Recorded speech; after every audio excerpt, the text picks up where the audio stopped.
The start of negotiations for Macedonia seems to have been postponed indefinitely. You have in the past advocated for Macedonia's entry in the European Economic Area. Do you think this is a good alternative? Well, when we presented our proposal, it was based on an assessment that the current accession process is not working. And what we've seen in the treatment, not just of North Macedonia, but also what happened to other countries already negotiating, Serbia, Montenegro, in the last year, is that the process is not working. Everybody is stuck. North Macedonia is stuck starting talks, but those who are talking are also stuck. Nothing is happening. So what we've been proposing is a way to make this process move again, to focus on a message that can get skeptics in the EU to offer something to the region that gets the region in the direction of accession. It's not an alternative to accession. It's just a different way to get there. And that is to say, forget this whole unanimity on opening chapters, set out what countries need to do to meet the criteria, set it out clearly now. This is an objective fact. You can do it, even if not all 27 countries agree. Help countries reach those objectives and tell them that if they meet conditions, the citizens of North Macedonia should enjoy the same rights as citizens of Finland enjoyed when they joined the European Economic Area, of Norway enjoyed today, which is the full freedom to move, work in the EU for goods, for services, for capital, to move freely. And that is our proposal. And I think it is not an alternative to accession, but it is a way to get accession moving again. Do you think it will accelerate the accession to the EU? Membership Absolutely. in the European? Absolutely. I mean, North Macedonia has been focused very much on its own obstacles, and this is understandable. But if you look around, Turkey has been negotiating since 2005. Relations between Turkey and the EU are today worse than they've been 15 years ago. Montenegro and Serbia have been negotiating for many, many years. Serbia since 2014, Montenegro even longer. And they're stuck.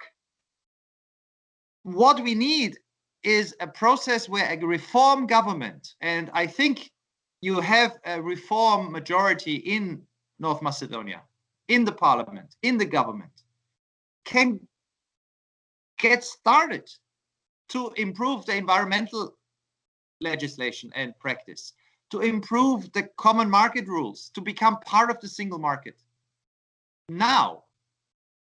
And to tell that government and the citizens who back these reforms that there is a goal that you can reach within 5 years. President Pendarovski expressed his readiness to accept the initiative only if it does not exclude full EU membership, as was the case with Croatia and, as you mentioned, several other countries. Is this possible? What is the mood in Brussels, in your opinion? I think President Pendarovski is absolutely right, because like others in your country, he is a convinced European and wants to see North Macedonia in the EU. It cannot be an alternative, but I call it the Finnish, or you can say the Austrian way to the EU.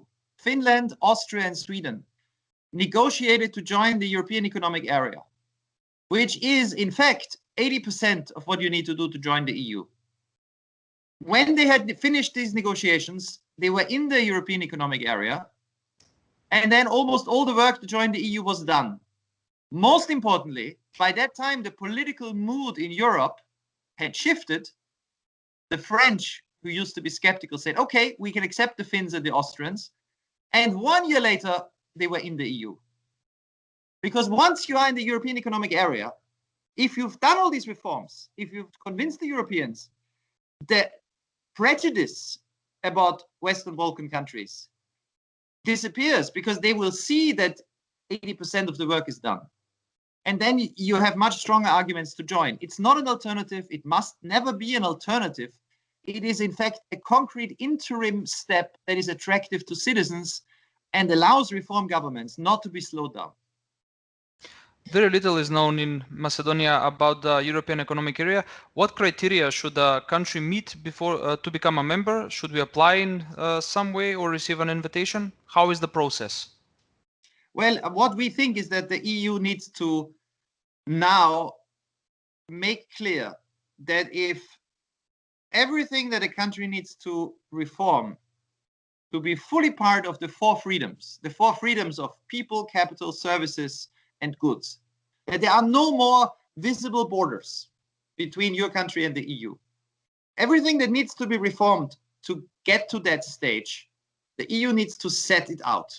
These are the things Norway had to adopt. So we know what they are, and we describe it in our reports. At the same time, you need the rule of law. You cannot join the single market without having reliable, independent courts, prosecutors, human rights. How long would this process take? Several years? Well, it depends very much on what position you start from. And here, the very interesting fact is that according to the Commission's own objective analysis, North Macedonia today meets the EU acquis as much as Serbia and Montenegro. Even without negotiations, you're at the same stage as the two frontrunners. If you have a government that is committed, as it was in the last 2 years, to carry out these reforms, if you have a society that backs it, if you have academics, think tanks, businesses, interest groups that see this as credible, you can meet those conditions within a few years. If you have a parliament with such a consensus, this could be achieved in a few years' time. Now, we still need to convince the EU. But what I found in the last 2 years is that if you ask for this now, if your government with its credibility asks for this and says, test us, give us the chance, it's a race, let us run. We prove to you that your skepticism is not justified. I have the sense that even in capitals like Paris and The Hague, it will be accepted. Macedonia has changed its name for the European perspective. Has the credibility of the Union been damaged by the latest veto? And can we still believe that full membership is possible, because Macedonia has so far faced vetoes from Greece, France, Bulgaria? Well, the European Union is a human creation, and Europeans are, and you certainly know that better than anybody, they're not angels. And the EU is like a bazaar where 27 member states bargain, and some of them come to the bazaar on occasion a bit moody or drunk or in a bad mood, and not always most constructive. And then you have to negotiate and all have to agree.